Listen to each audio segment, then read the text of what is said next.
No, it's a quick daf today. Quick daf. Because we're already halfway done on Aleph. Yeah. Okay. So we're up to the Mishna. The Mishna on Ayin Hey Amud Aleph. Yeah. So we're talking about this Mishnah, this whole Mishnah. We actually, not the whole Mishnah, the first half of the Mishnah we already had once before. Which is again, we're talking about the sugyas of being made for the wife's neder. So if a guy tells his wife he's about to go on a business trip, and he tells his wife, or any trip, all the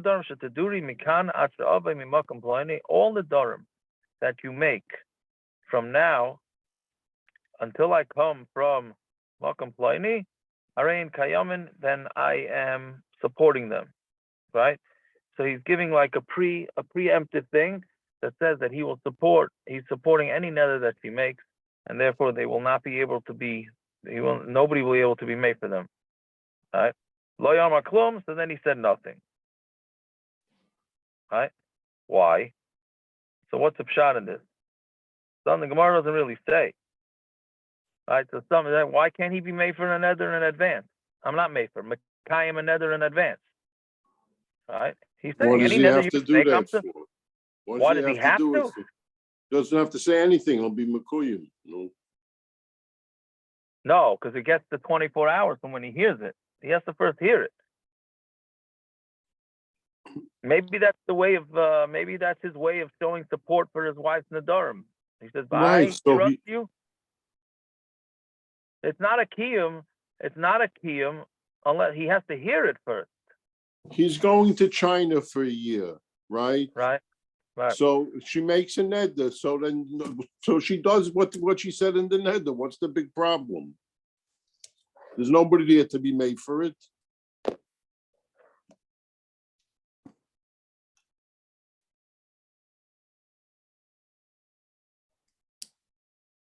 Right, but what? He has a chance when he comes back from the trip to be made. Meanwhile, she did it for a year. That could be. She was able to eat ice cream without anybody bothering her. That could be. But he wants. But I guess. Well, if he's made for it, then it retroactively makes it that it wasn't okay. But he's not going to be made for it. He wants it to be Makuyim. Right, but at least give her the Yishuv Adas. I don't know. I understood that he wants to give her the Yishuv Adas, that he's pro her nedarim. By here, that's fine. Isn't it more he wants to keep? Isn't it more he wants to keep it as a placeholder and say whatever you say is Mekayim until I get back, and then I'm going to decide whether it's Mekayim or not. And you're saying it doesn't matter. You shouldn't say anything. Doesn't help. Meaning, if the kiyum works, then I don't think he could. If we would say that the neder is mekuyim before he leaves, then I don't think he'd be able to take it back later. Otherwise, what would be the point? No, that's what I thought. Right.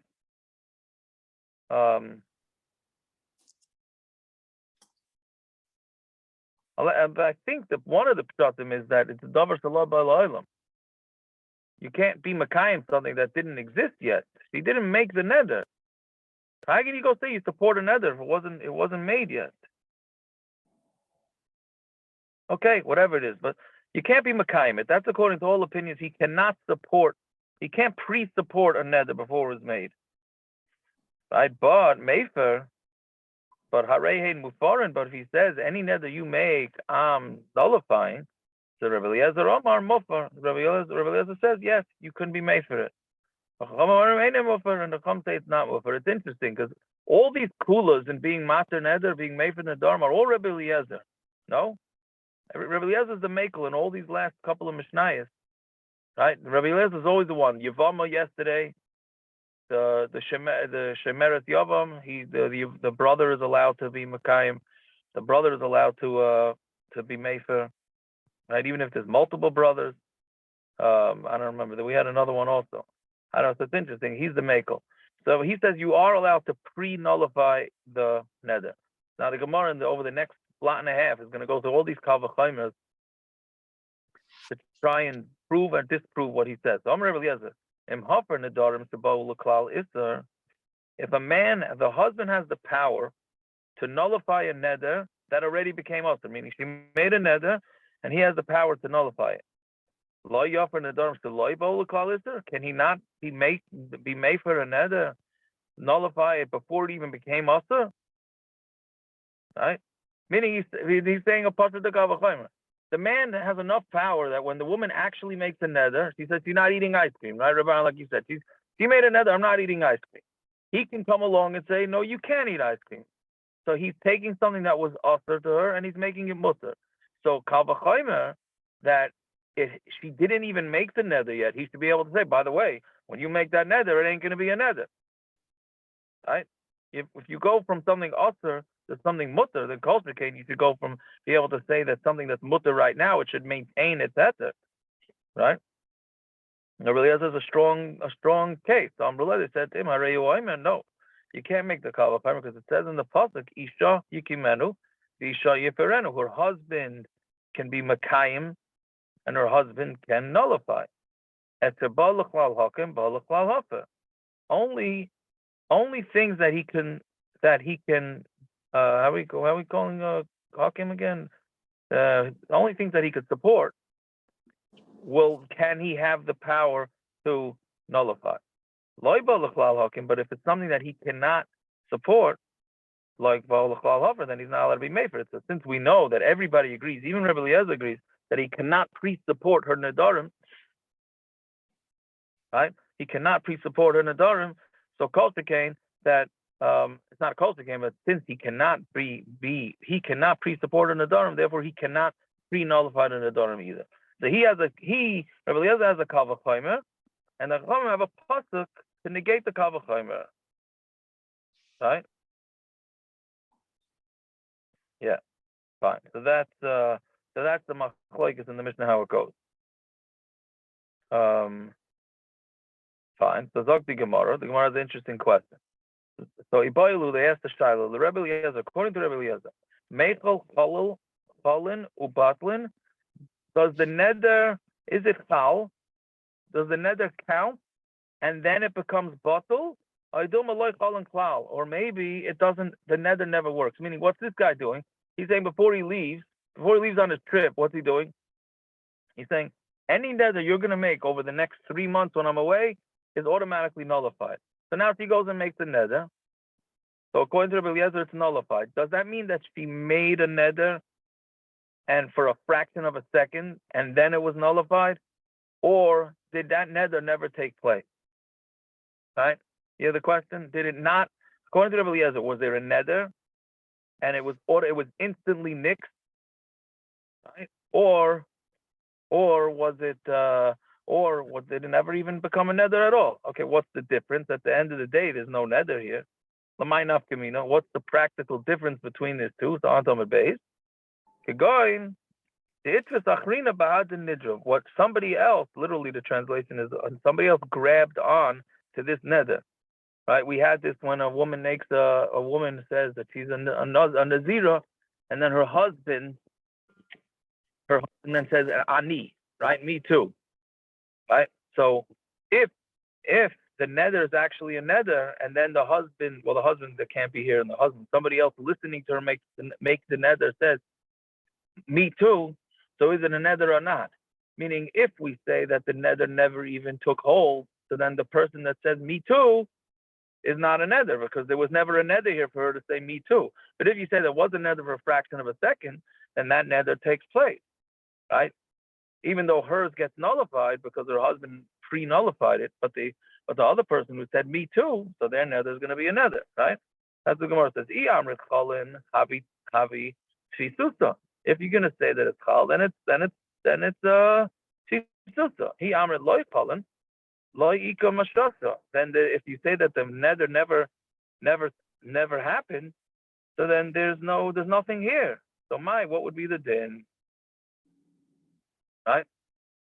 Yeah, so that's the lumdish Tyler the Gemara is asking. Again, when when the husband pre-nullifies, does that mean that the neder never took place? In which case, somebody who heard her make the neder says, me too, then that person is meaningless to them because she said the neder, but it never took place. Right? But if you say there was a neder, but it was instantly nullified, then that person's neder did take place. Right? So that's the shiloh. So the Gemara is going to have all, If it never, Isn't it? Yeah, I'm sorry. Go ahead. okay, thank you.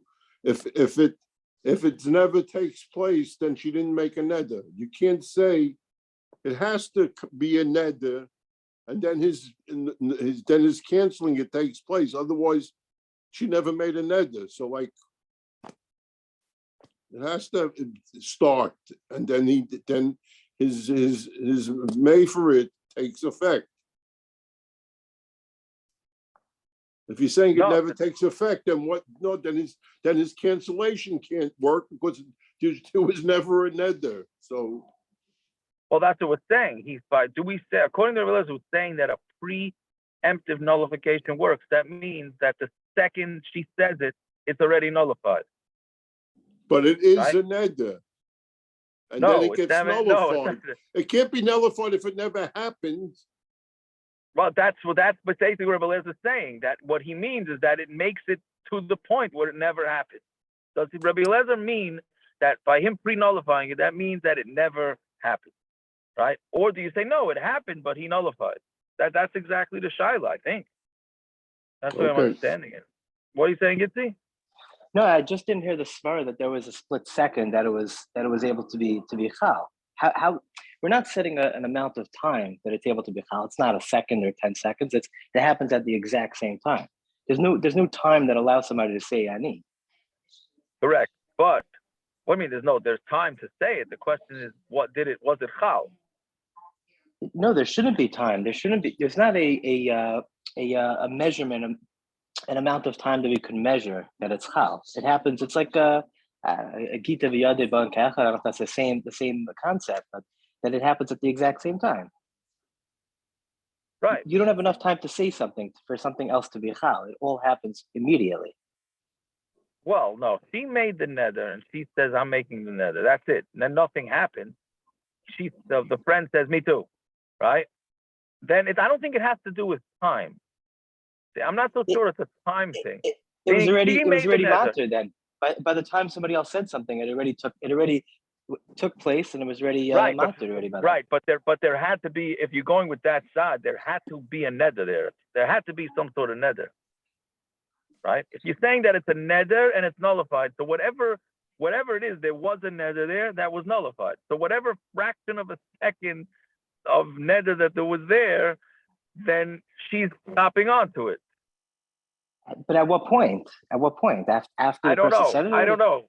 Whatever point it is, meaning the only other side is what Rabbi Aaron was saying. It's not a neder at all.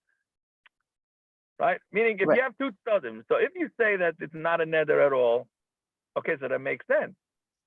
It's not a neder. But if the other side is that there was a neder there, so whatever neder there was, this person is grabbing onto it. I don't know if they could talk really fast. I don't know. That's what I was saying. I didn't understand the concept of how that works. It's not about how quickly you talk. Right. No, so I don't think it's a din in the quickly. I think it's just if it's a neder before it gets nullified, then that friend is latching onto it. Okay. It's like the Hickson particle. You have to read about that. The Hickson particle. Okay. I'll Google it. What is that? That's a scientific experiment that's like 10, 11 years old. It's mamash was fascinating. Oh, Avi, I was in West Hempstead the week they did that, 10, 11 years ago. And Rabbi Kellam Oliver Shalom was not there. I don't remember why I was there, but I was there. Rabbi Kellam Oliver Shalom was not there for Shabbos.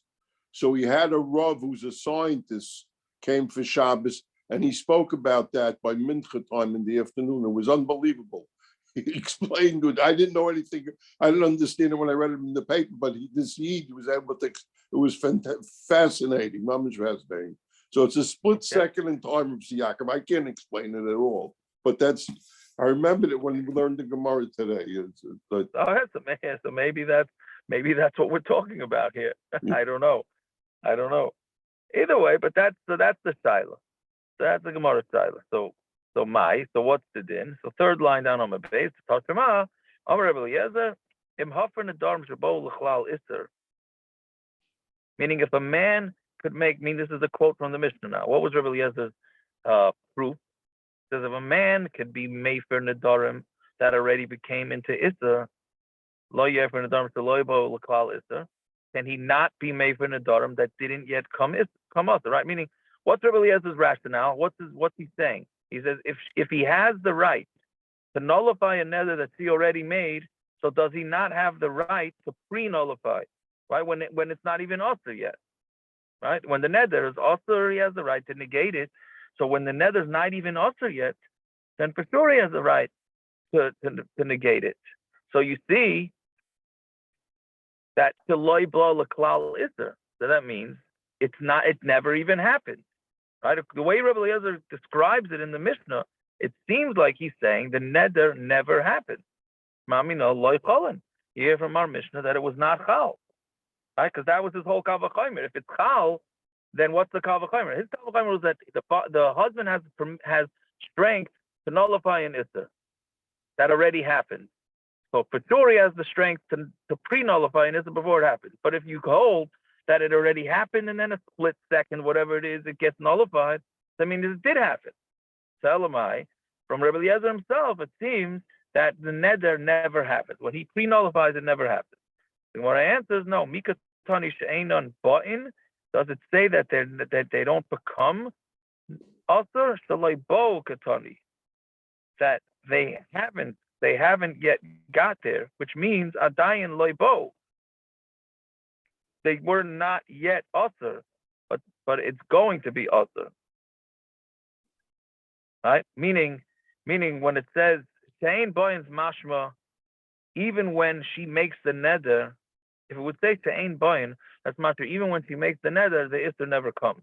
But it doesn't say that. It says Sheloi Ba'u, which is that if she didn't yet make the neder, what R Eliezer is saying is that for sure he could be matter the neder before she makes the neder. But when she makes the neder, then it's going to be instantly negated. But that neder will be there for a fraction of whatever, right? Meaning it's not, we thought that R Eliezer meant the neder is never even going to take hold. And now we're saying, no, it's going to take hold for a second and then it will be negated. Fine. That's proof number one. Tashema, another proof. Amar lehen R Eliezer said to the Chachamim, a man cannot be made for his own nedarim, right? If a person makes a neder, he has to go get a chacham to be mater his neder, right? He cannot be mater his own nedarim. Mefer nidrei atmai ad shelo yidor, but he could be mefer his neder before he makes the neder. Meaning, like we said with kol nidrei way back, we said that kol nidrei says that a person can nullify any neder that he says that he's going to make the whole year, right? What are we doing on Erev Rosh Hashanah and kol nidrei? According to many Rishonim, we're basically saying any neder we make throughout the whole year is not a neder. That we could do, right? So Rabbi Eliezer is saying, one second, if I make a neder, I cannot negate it on my own.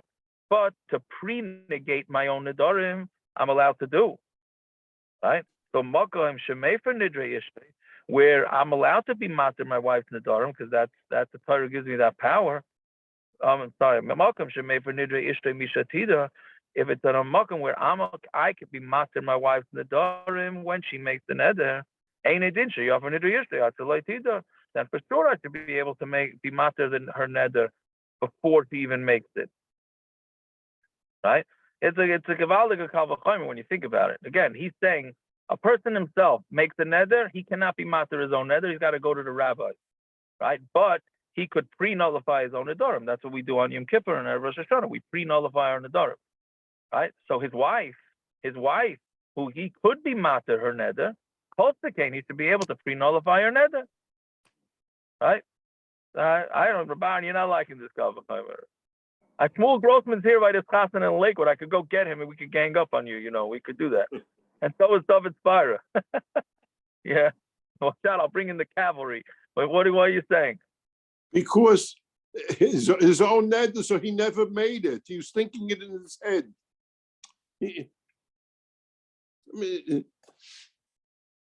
You stand in your bedroom when you're making the Nedarim, so good, but as they come out of your mouth, they're automatically made for you. It's never a neder if it's your own. Okay, but Lamaisa, we'll just look at the power He that has he the has. koyach by his wife, but his own, it never existed.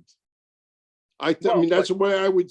If that's what we're saying, One second, but his wife's also doesn't exist until he validates it. No, that's not true. That's not true. Bro, it That's not exists. true. No, it'll stay. If he What? doesn't validate after 24 hours, it expires. He becomes Only if he that shika kaida, that's a validation. He has to know. Once he knows about it, he has 24 hours. So why can't he have that? Why can't on that koyach say I'm going to invalidate it?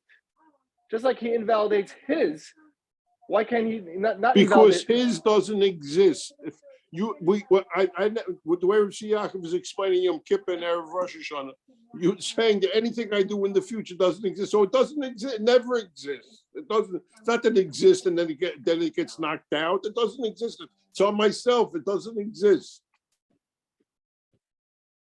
right. No, okay. Right. Yeah, but the bottom line is that you have to say that if he has enough power on his own to be mater his own nedarim, whether they exist, they don't exist, how they exist. But the bottom line is he doesn't have enough power to be mater his own nedarim, but he has enough power to preempt it. So his wife's nedarim that he has the power to negate, avada he should have the power to preempt. The kal v'chomer part we could hear. What you're saying about whether that's true, not true, but bottom line is the strength he should have to preempt his wife. So whatever. So what's the raya? So what does this teach us? Again, we're trying to figure out whether the neder is chal or not. So my love, the ishtay dumi delay. His wife's nedarim. Maybe Rabban, this is what you're saying. I don't know. My love, the ishtay dumi delay. His wife's nedarim are the same as his nedarim. What does that mean? Mahu deloy island. His nedarim are not chal at all. Right? His nedarim are not chal. When a man is mater. Not matter, Moiser Moida by Erev Rosh Hashanah and by Yom Kippur. That's not, the neder is not happening and then he's negating the neder, pre-negating. No, the neder is never. I mean, the guy says, Erev Rosh Hashanah, we say back to after they matter our neder, we say, by the way, any neder I make doesn't happen. It's out. It never even started. That's posted. When a man says, all my nedarim for this year are not nedarim, nobody has a havamina that the neder happens and then it was negated. No, it's not even getting off the ground, right? So if that's what the man is and the woman is the same. The wife is also where it's not chal. Yeah? We mean again, by the man, when a man is moister maidon, lets everybody know that any neder he makes is not a neder. So that is posted that any neder he makes never happened, right? So that means the wife is the same thing. So you see that the wife's neder is not chal. So Gemara answers, "Loi, that's not true. Hakati isa v'agadi." So no, just because he's making a kal v'chomer from his own nedarim to his wife's nedarim does not mean we have to compare them all the way across the board. No, his neder is his way and her neder is her way. Meaning his nedarim taka never get off the ground, and her nedarim do get off the ground. Right? So therefore, there's no raya whatsoever. Yeah, fine. I don't think it's kedai to start the next Gemara. It's not complicated, but it's a whole sugya. So I guess we'll stop here. Short, sweet. Jacob, look at that, 9 o'clock. Gee! There you go, with Musar and everything. Everything. Impressive. Everybody should take out the Gemaras and Chazar Abyssal instead. Yeah. Right? Yeah. Or not. I'll just go into a wedding now. That's all. So it works out for me. Baron, there's a rabbi in West Hempstead who's a physics professor. Is that who you're talking about? Maybe it was him. I don't know. Rabbi Mel David used to, when Rabbi Kellerman would go away, he would step in and get sure. Mel David? Yeah, Mel David. Yeah. That's not familiar? He's a professor of physics. I'm related, but in some way to David's. I don't know. It could be it was him if you're saying that. And that's his what he daughter, used to do. I think his That's what daughter, he doesn't used his to daughter live do. on your block, Aaron? Mrs. Fishoff? Oh, that's Davis. Davis, Davis. that's Davis and Moyle. Uh, No. You have another wedding, Tiago? No, I'm here at the same way. I decide I'll go into the K'tilei Daven Ma'ariv. I'll sit in the car. I'll go dance a little. Very little. Don't be close to me anything more than that. Anyway, all right. Have yourselves a fine night. Mazel tov. Okay. Thank you. Tag is on.